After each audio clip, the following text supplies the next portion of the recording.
के mummy mummy mummy जोगिया मनाए दहो। ए गणेश के मम्मी जोगिया मनाए दहो। पीबै छै चीलम खाइ छै गोला, रहै छै भूत संग कहबै छै भोला। भंगिया के लस्सी पिलाए दहो, पिलाए दहो, पिलाए दहो। ए गणेश के मम्मी मम्मी मम्मी जोगिया मनाए दहो। ए गणेश के मम्मी जोगिया मनाए दहो।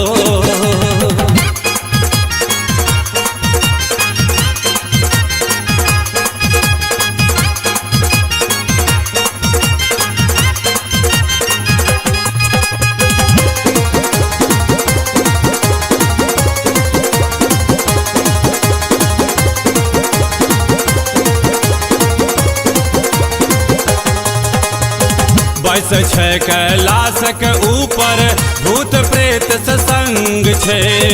मुंड बाग विष धर के देख के कार्तिक गणपति दंग छै। बैसे छै कैलाश के ऊपर भूत प्रेत से संग छै। मुंड बाग विष धर के देख के कार्तिक गणपति दंग छै। कबै भिखारी घर ने घरारी,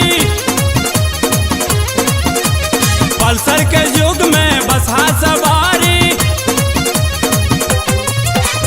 कबै भिखारी घर ने घरारी, पल्सर के युग में बसहा सवारी।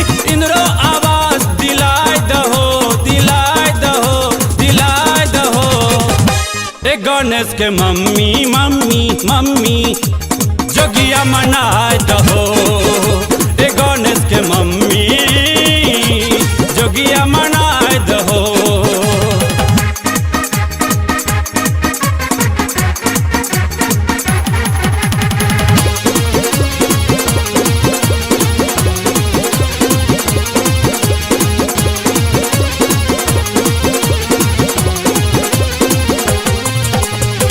शिव जी संग गौरा विराजे कार्तिक गणपति पास हो। हारी थाकी के जग से एलो अंतिम तोरे आस हो। शिव जी संग गौरा विराजे कार्तिक गणपति पास हो। हारी थाकी के जग से एलो अंतिम तोरे आस हो। आस लगाई द्वारे जे आई, द्वारे से तोहरे खाली न जाई।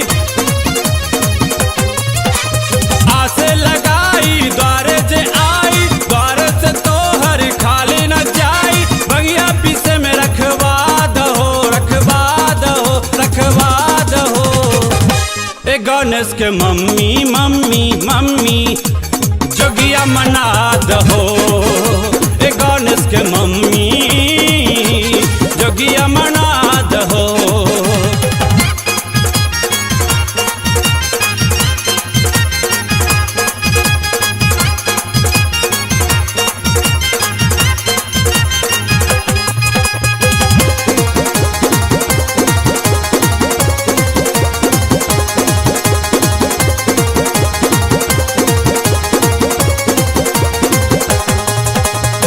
भस्मासुर सन असुर के मारलन दय अभय वरदान हो। देवलोक के मान जे रखलनि विषघरा के पान हो। भस्मासुर सन असुर के मारलन दय अभय वरदान हो। देवलोक के मान जे रखलनि विषघरा के पान हो। अढरन ढरन छति दानी परम छति, अढरन ढरन छति दानी परम छति।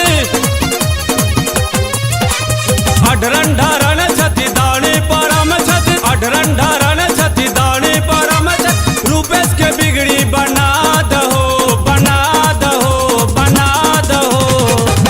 ए गणेश के मम्मी मम्मी मम्मी जोगिया मना दहो। ए गणेश के मम्मी जोगिया मना दहो। पीबै छै चीलम खाइ छै गोला,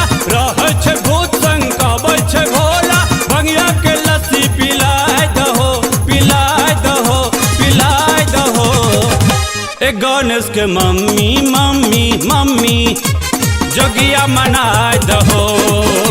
ए गणेश के मम्मी जोगिया मनाए दहो। ए गणेश के मम्मी जोगिया